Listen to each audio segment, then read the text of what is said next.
पहुंचाएगा हर खबर आप तक।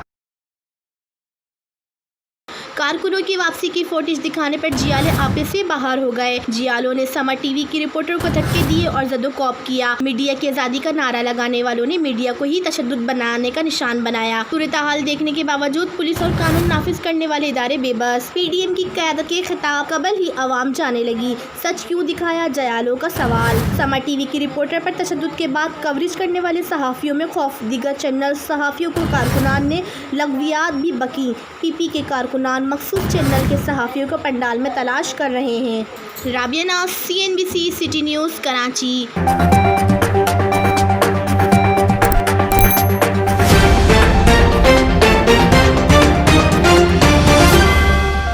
CNBC सिटी न्यूज़ पहुंचाएगा हर खबर आप तक।